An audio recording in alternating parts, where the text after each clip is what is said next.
Imagine you were 18 years old and you were picked to be on one of the best classic movies in pop culture. The Last Dragon, 1985, produced by Motown Records chairman Berry Gordy. Today I have the honor of speaking to Taimak, the main star of that film. An incredible martial artist with an incredible background. We dig deep into his upbringing, training philosophy, and behind-the-scenes stories from the movie business. This is truly inspiring. Stay tuned for the Bruce Willow podcast.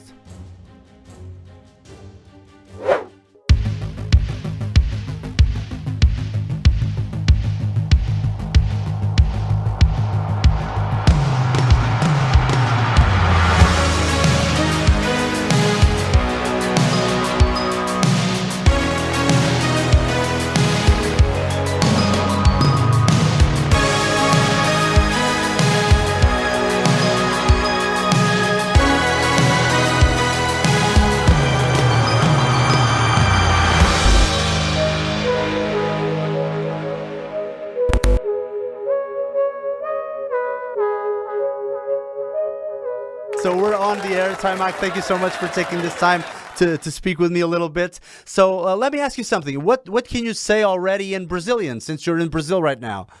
Oh my God, porra, meio mal. No, it's not. It's not bad at all. It's not bad at all. So how long will you be in Brazil, in Rio de Janeiro? Well, I've been here a few weeks, and then I'll be leaving to the 35th anniversary of The Last Dragon in New York City at AMC Theater in New York. It's in Times Square, and Demetrius Angelo is a big film enthusiast. He throws this great event that celebrates diversity in the independent action film genre. So it has different people that really love action and martial arts and stunts. They teach choreography, stunts there, as well as screen classic old martial arts movies, and they invite people like myself and Michael Jai White. They've had stars from the classic movie Five Deadly Venoms from the Shaw Brothers movie. Yeah, so it's a really great event, and they're celebrating my film November 9th there.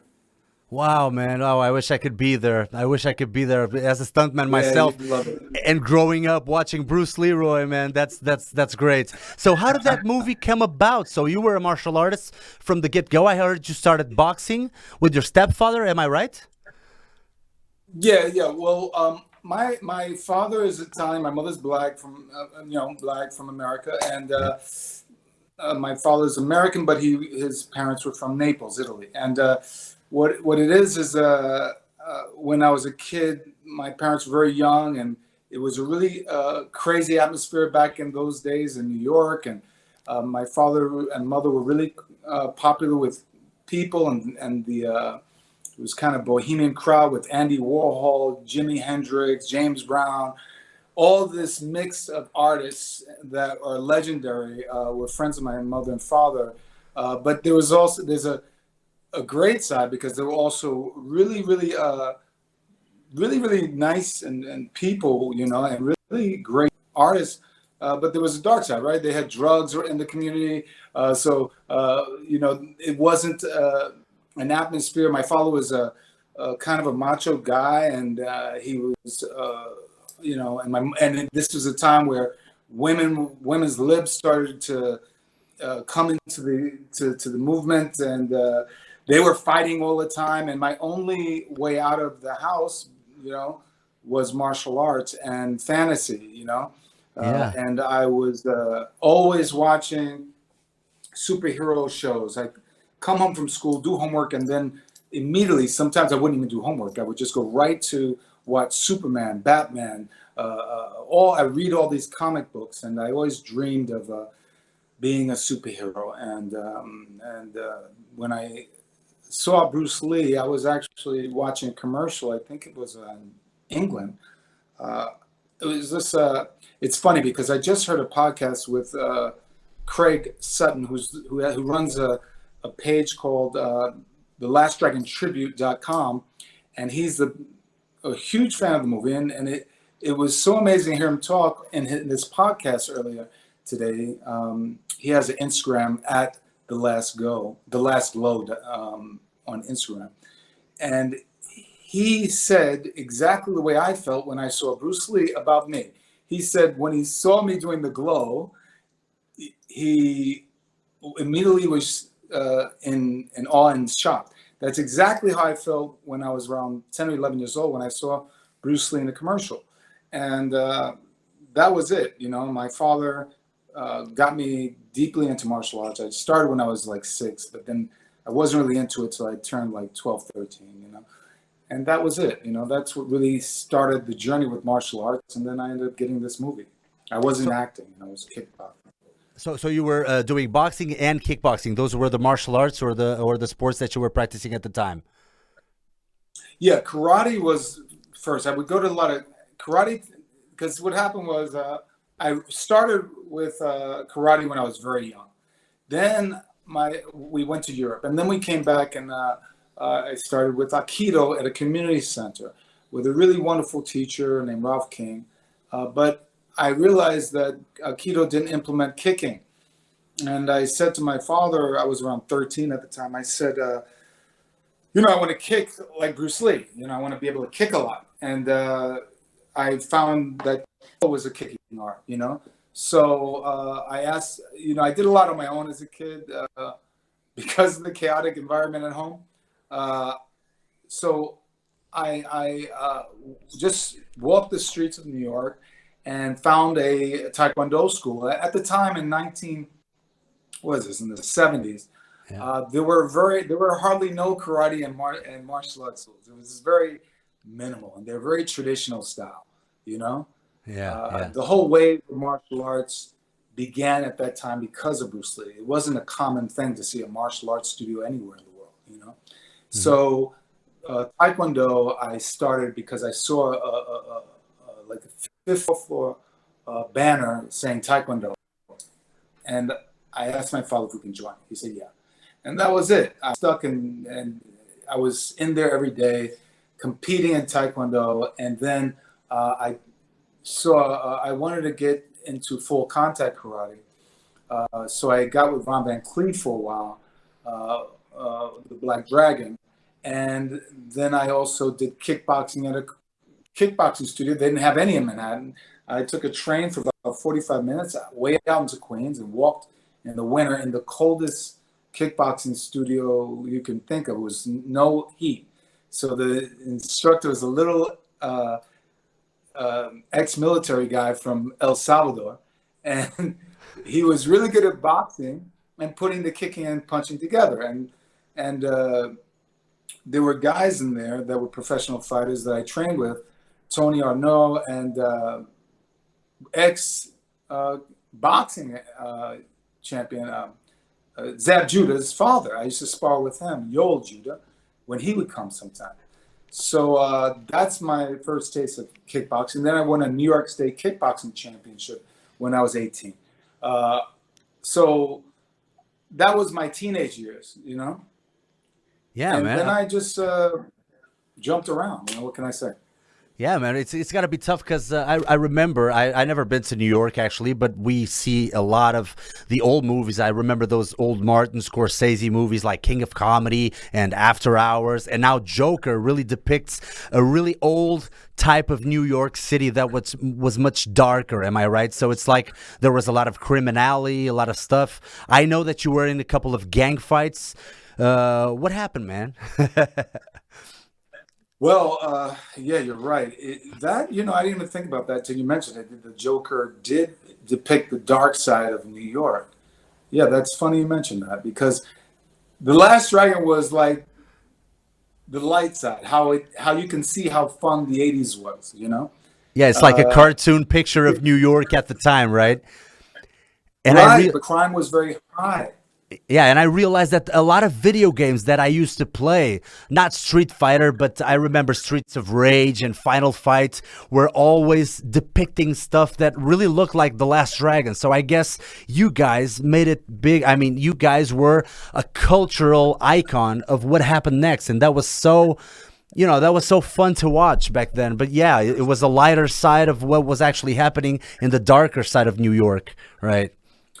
Yeah, you know, I ended up going through a lot with the powers that be and the Hollywood machine and Berry Gordy and all that. But if I look at the positive side of that, I do see this as a pivotal film in that era. If you think about film before The Last Dragon with people of color, you know, they were very one-dimensional. Black men were always these bad guys that were courageous and heroic and very cool, but they were very violent. They carried guns and they killed the bad guys, and it was a lot of black exploitation, black on black crime, and white people were the people you couldn't trust, you know.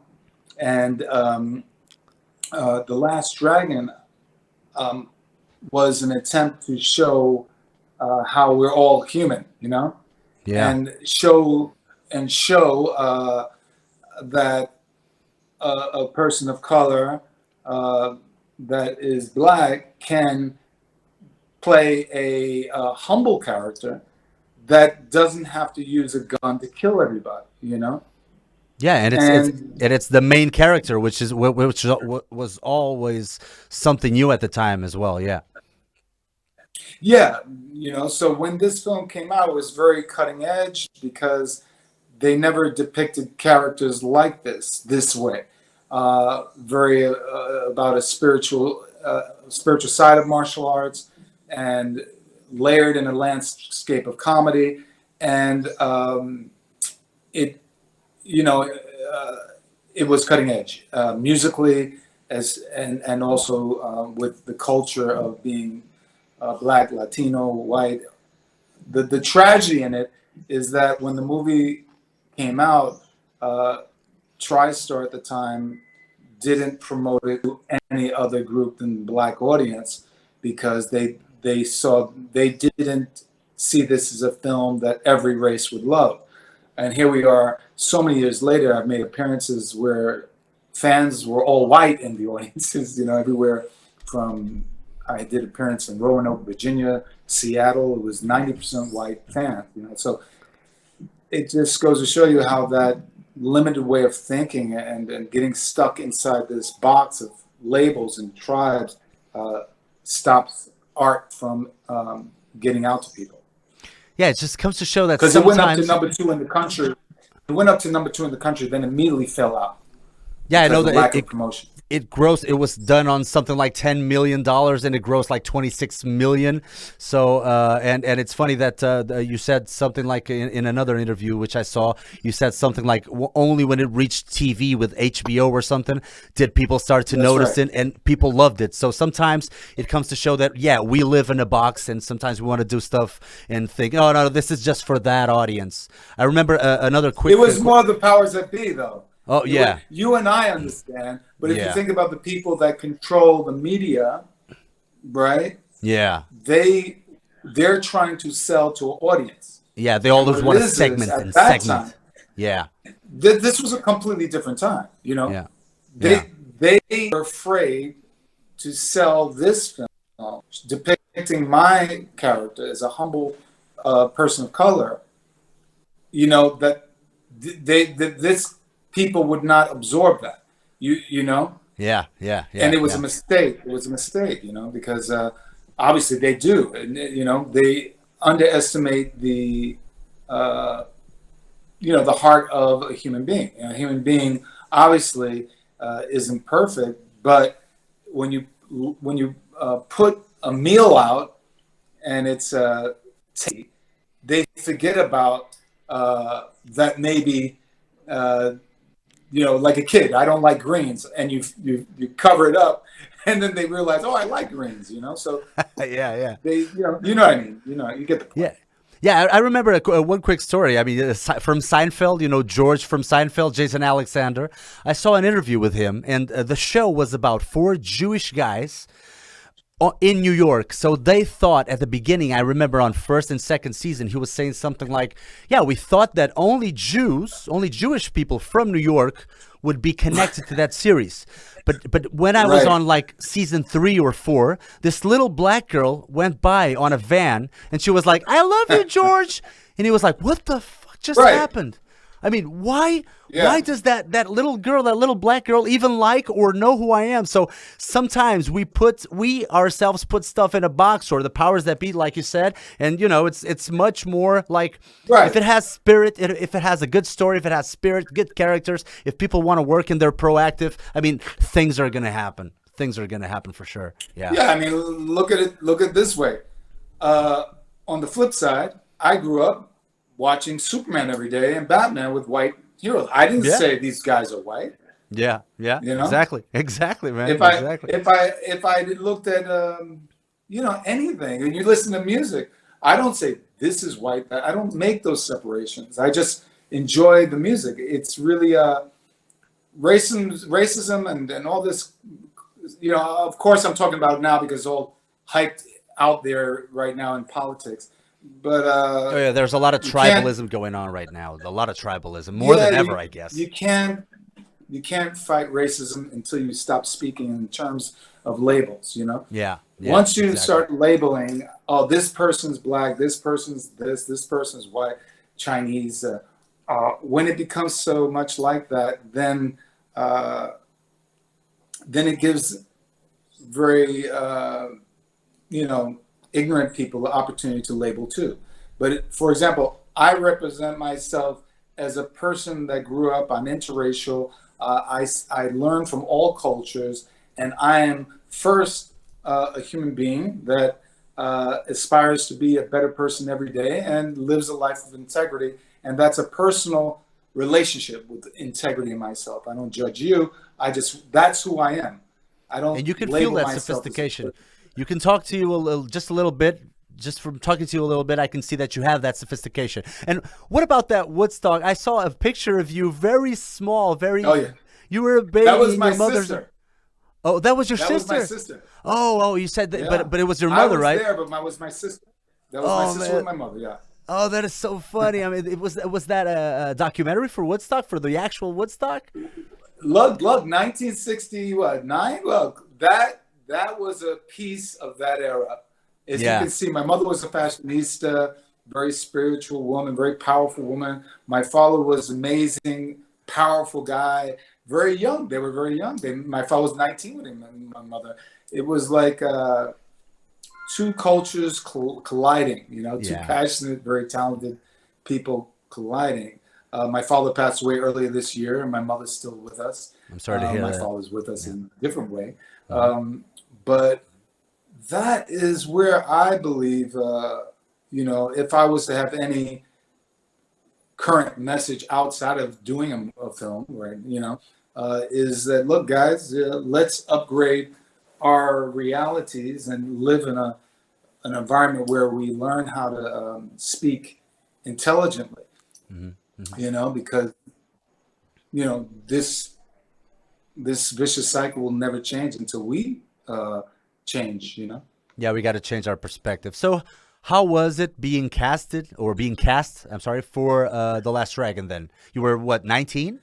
Man, just imagine, Bruno. Just imagine somebody comes to Portugal and says, and not somebody, let's imagine Steven Spielberg or some big shot comes in. I don't care. I'll take that. Shot. What's a big shot out in your area? Who's a big shot in the creative? Oh man, we are, most of our references are obviously American, but we have a lot of good Portuguese directors as well. But yeah, let's say a Steven Spielberg so that people can understand what we're talking about. Yeah, my God. He goes, I'm looking for someone who knows martial arts, that likes to have a lot of fun, that, maybe he's a bearded guy and he loves The Last Dragon, Into the Dragon, all those.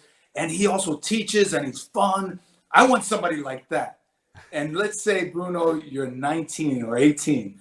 What are you going to do what are you going to do? You're going to go because people tell you that's you, Bruno. Yeah, I'm gonna turn to my mother and say, bye, see ya, see you later. Yeah, you see? Yeah, of course. And then when you go, you say, okay, all these other guys, they got beards and they're funny, and you never would think that you were gonna get that role, and then you get it. Oh my God! Wow. So and you get to, and your love interest is like the one and only Laura Vanity. Charles. Yeah, Vanity, man. She was know? gorgeous. Yeah, of course she was gorgeous. You see? Of course, I know everything, man. I know everything about that movie, man.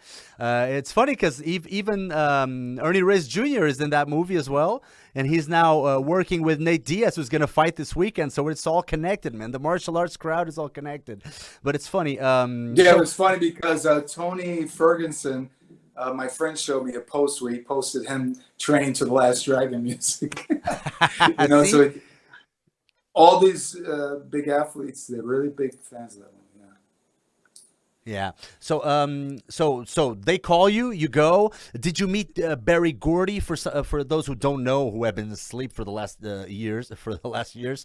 So Barry Gordy was the president of Motown. So was it him He was the chairman of Motown. Yeah. The chairman. Yeah, exactly. So was it him that called you? How did it happen? No, I was nobody, man. I came from the streets. I was only known in the young crowd because I was competing in martial arts. So I was one of the top competitors in the martial arts, fighting in tournaments and kickboxing. So that's the only reason I was known. But outside of that, nobody knew who I was. So, I didn't get to meet Barry Gordy until a series of calls and failures. And then eventually I came back and tried again and again, and then I got the role, and they fired somebody they thought they were going to hire. So then I met him. So you went to a casting just like other types of castings. Yeah. How did it happen? And I did horrible. Oh, really? You did horrible? Because I thought it was like a martial arts exhibition. Yeah. I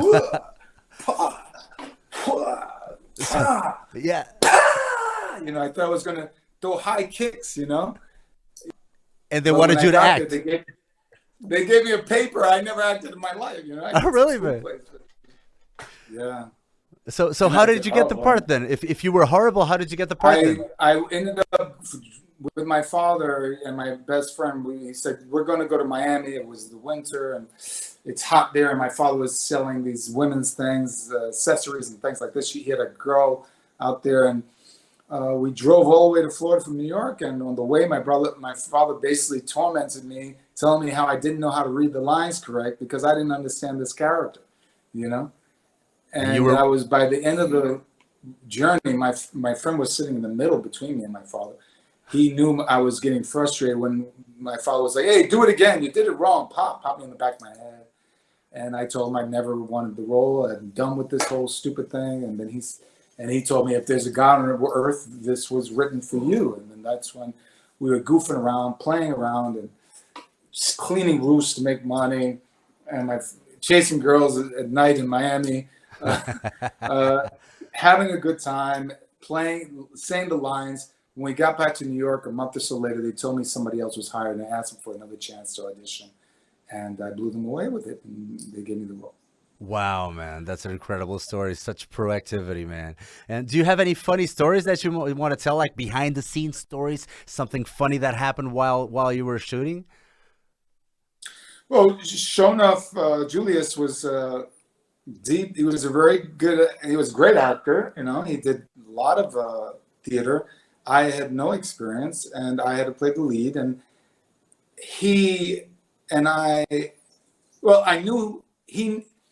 I know now, and I knew later in the film, in the shooting, when we were basically done, that he really liked me. But he didn't want to show he liked me, so he thought that might show up on screen. He was a little, a serious actor. He wanted to time between us, So it was almost like a guy at school, in high school, that likes you, but he's like, wants to show he's tough, so he doesn't act like he likes you, Yeah. So sure. I kind of thought he liked me, so every time he came on set, he would be in character, Oh, okay. And I would laugh because he'd do funny things, like he would mess with people on set, and tell his goons to start problems, and it was really funny.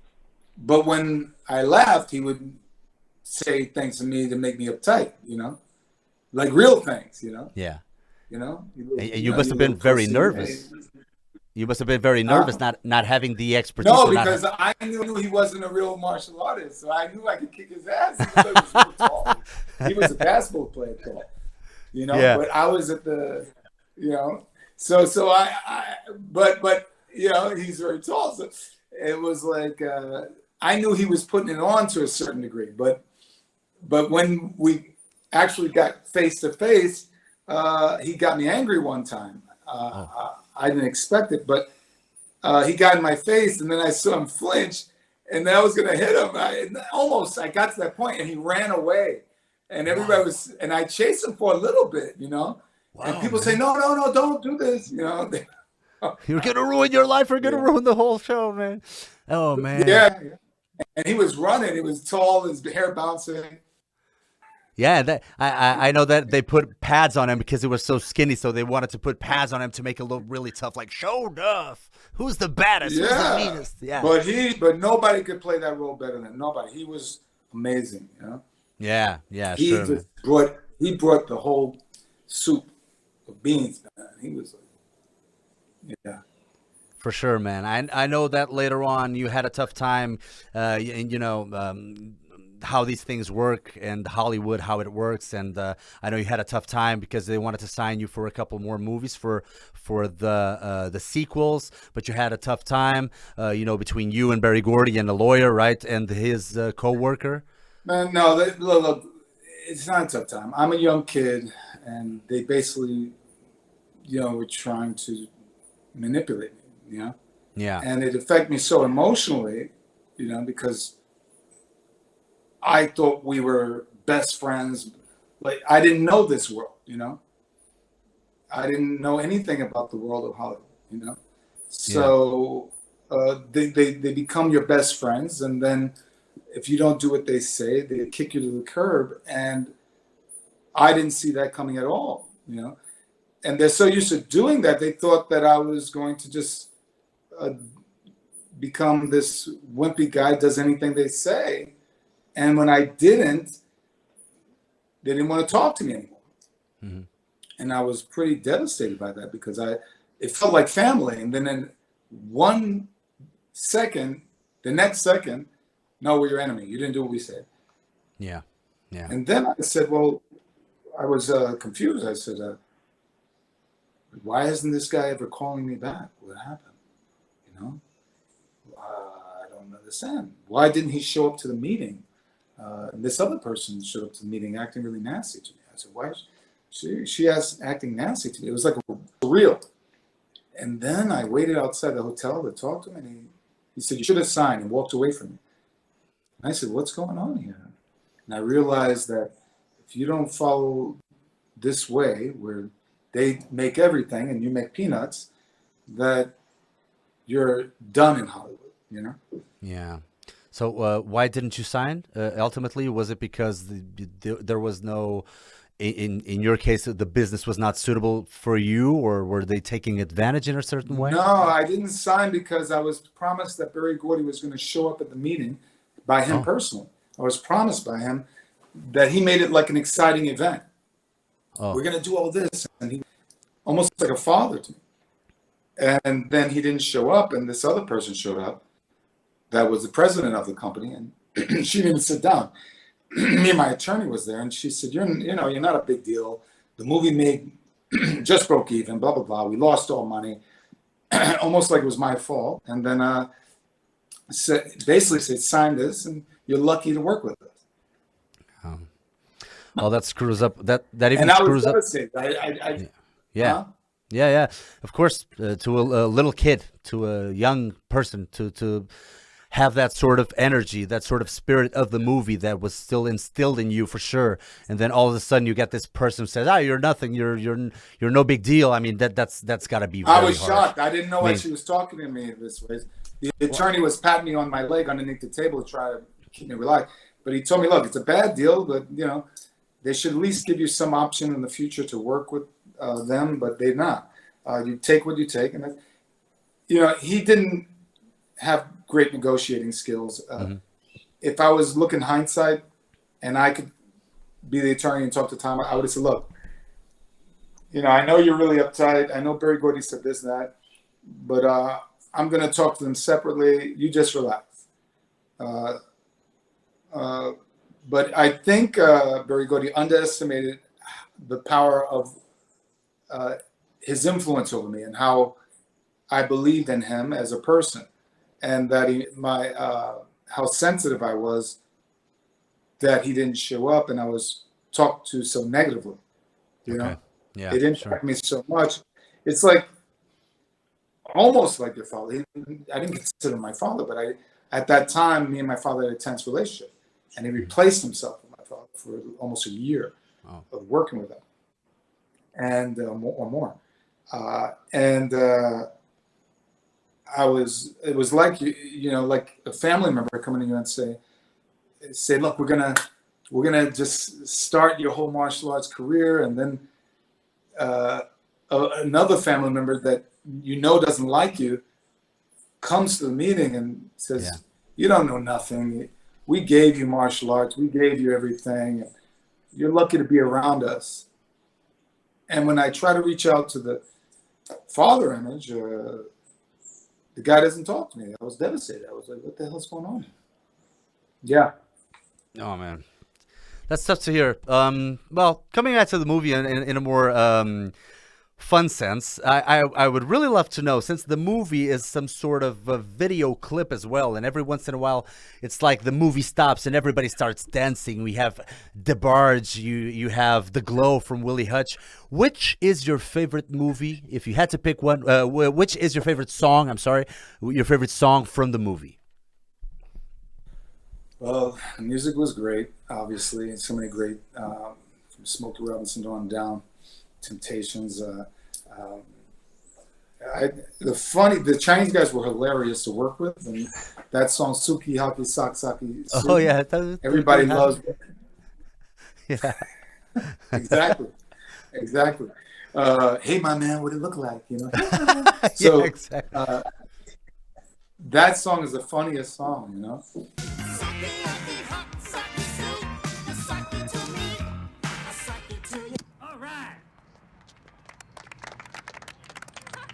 I remember Denise, at the time we called her V, Vanity was so excited about her song, and she was very like, you better like it,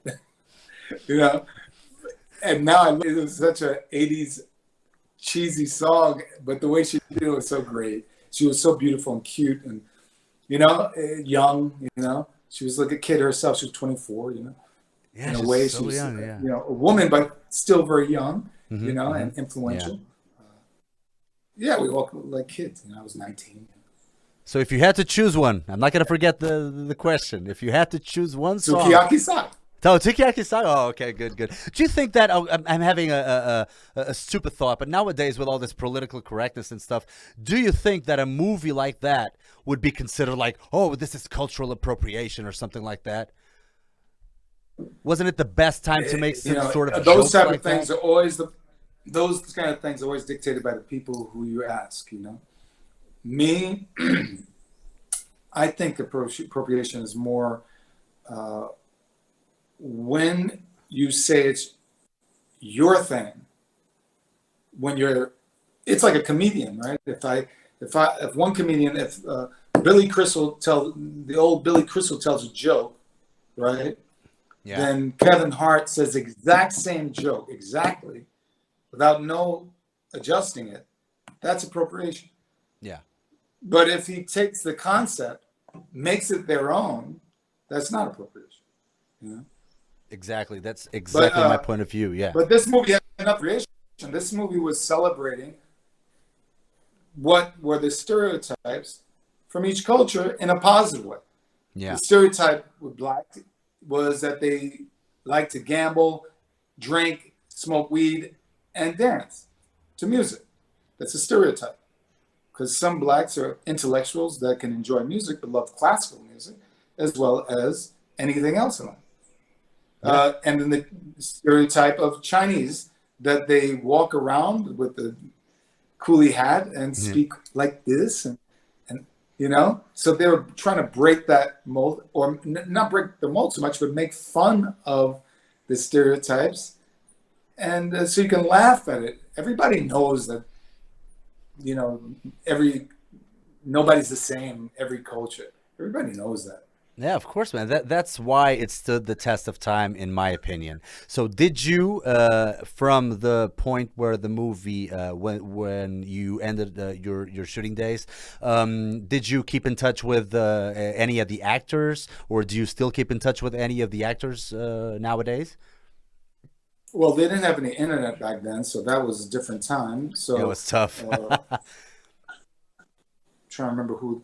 I know Vanny called me a few times, but she was going through a lot. I was going through a lot, obviously, because when you're young, man, and you become like the star of a film, it's really weird because people hate the hell out of you.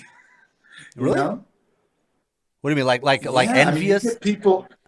Yeah, you get people that love you so much, but you get people that just smiling in your face, but they really hate you because they hate the fact that you got to be a character that they maybe want to be the character, or they assume a lot about you and they tell stories about you. Just imagine a 19-year-old, you know, what the hell do you know?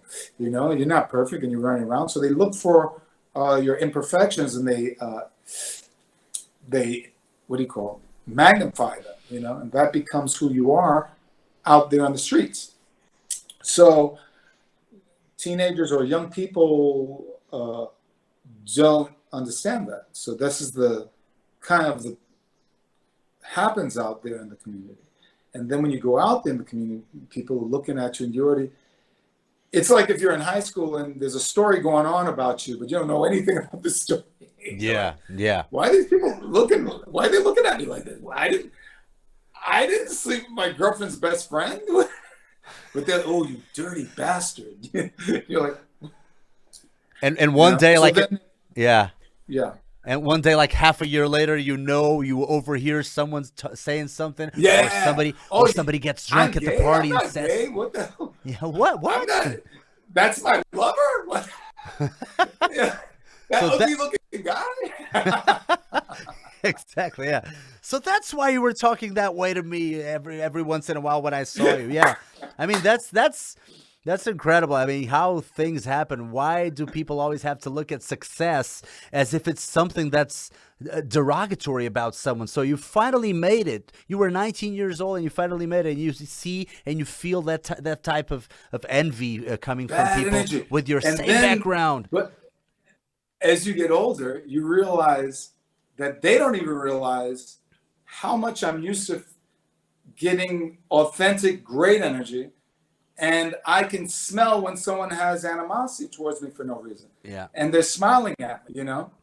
yeah, So what's happened is I get so much love, so much from everybody, everywhere I go. It's overwhelming how much love I get. It's amazing. I mean, if I had to talk about the positive, that's so amazing. So, you know, people who don't, who want me to be what they want me to be, and am unhappy with me because I'm not what they want me to be, or are envious of who I am. They're not important to me. You know, it's only important to me are the people that have such great energy. You know. yeah. And I give them, you know, that energy back because, you know, what can be better than to be idolized by someone and for you to say you completely love that they feel that way. You know, if Bruce Lee said that to me, that would be it. I'd say, okay, what's next? You Yeah, know, thank exactly, you. exactly. You know, Yeah. So nowadays, what's a typical day of yours? I mean, you look hardly over 20 years old, man. You're so fit looking. Are you still working out very hard? Come on, tell me the secret. I tell you what happened, man. It's really hard when you have a bad injury. I never had one so bad. I'm still working my way through it. What happened? I didn't address some things that were going on while I was training, when I was strong and everything. But then I had a very bad pull and rip in my side, in the labrum, around the groin, hip, And it's been a 5.5, almost 6 year journey to get to the point where I don't have pain now. I just have some achiness and tight hips. So now I'm at the light at the end of the tunnel. All I need to do is keep stretching to get mobility in my hips, because you can't develop, I lost a lot of strength. I can't develop a lot of strength in my legs until I get the mobility back in my hips. So there's light in the tunnel, because I spoke to 2 different therapists that I've been working with, and they said, yeah, you'll get it back. You just have to be patient. I said, man, it's been almost 6 years. I'm going crazy over here. But you have to accept what it is. The other thing is I have a weakness in my right grip. And when the injury happened, I was playing, I trained, I'm a purple belt with Marcelo Garcia in jiu-jitsu. And I was planning to compete right before I had the injury. And what happened was the grip weakened in my right side.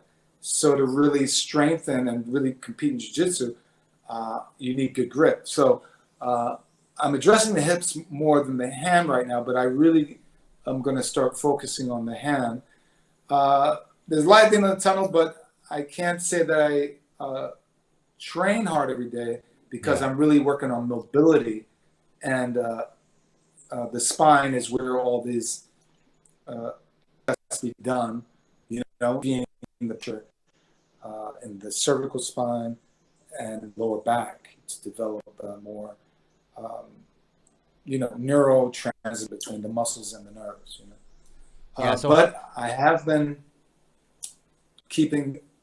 meditating on let's say, a year from now, and I'm going to be in a really good place. So I'm really excited.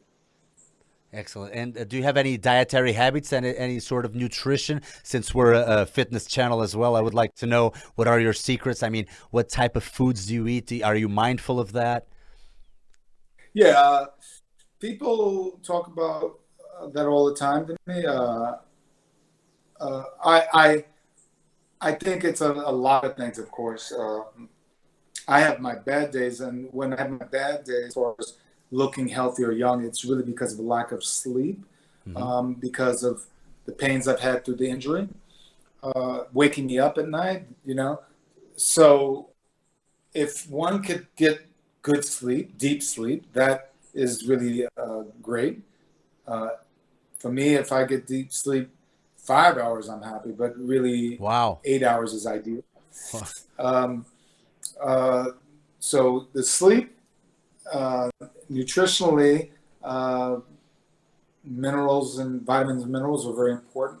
And also, obviously, food, I'm a pescatarian, but that's not for everybody. Some people need to eat meat. That's their journey. But with me, I really listen to my body. If my body, something good could be on the table to eat, but if my body says don't eat that right now, I won't eat it. I take amino acids because if I'm not getting enough protein, I wasn't doing it for a while, and I realized that sometime I would miss my daily requirements of protein, and that slowed my recovery down with the healing. So I realized that was a big mistake in not taking amino acids. And this healing process, it's very important. And when you train, it's very important. If you're not eating a lot of, meat products. It's all a game of numbers when it comes down to it. So how was your experience? Experience working or training with Marcelo Garcia? Were you thinking that maybe you were lacking some sort of grappling, or did you find it by accident and then started to have fun with it?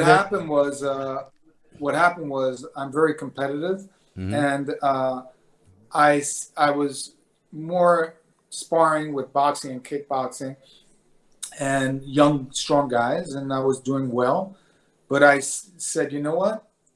These guys are competing or going to be competing, If I continue this, I'm going to get hurt. Yeah. Because striking is fucked up, yeah.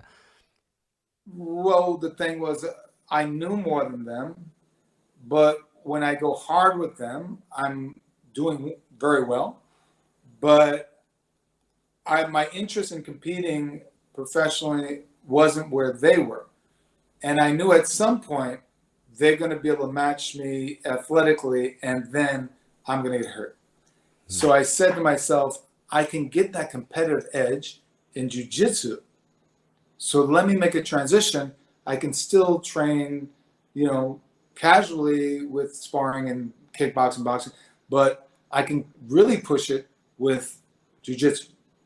Yeah. Ty, I want to thank you so much for being a great sport and for taking the time to speak to me a little bit. So you're a child hero of mine, obviously. So you're one of my idols. So I'm very happy about this. And what I find is that sometimes you go and you try to search for your idols from the 80s, from the 70s and whatnot, and you don't have a lot of materials on them other than the movies. So I'm going to ask you this, and I'm going to give you a hint from a young kid like me. So why don't you create your YouTube channel with your tips? That's a good thing that I can start looking into. I have an agent, just so you know, anybody that has any business inquiries, they can email Skaufman, Skaufman at Buchwald, BUCHWALD.com. Okay. Follow me on Instagram, IAMTAIMAK on Instagram. But that's a great idea. Tips by Bruce Leroy. Would it be any better? It doesn't get any better than this. Just I don't know, just like basic stuff from the beginning, like how to stance in a fight, how to do this, how to do that, with a couple of jokes in between. That would be so great, man. That would be incredible. I don't know. That's just my idea. I'm down. You're down? Okay, man. And I'm going to wait for you in Portugal. You said that you were going to be in Europe soon. So you're now in Brazil. So one of these days you got to come to Portugal. You got to work out together and do a couple of things together. Love okay? to. Love to. Ty, thank you so much once again. Bruno. Yeah, Wish man. everybody out there a great time. Definitely love to meet everybody. And all the best to everyone. Thank you, man. Obrigado. See you soon, buddy. Thanks. And I had been beat up a few times at school, and I wanted to learn how to defend myself. And then it was right after that I saw like most of Bruce Lee's movies. I think he'd already passed away by the time I saw his movies, because I think it was 1973, and I know he passed away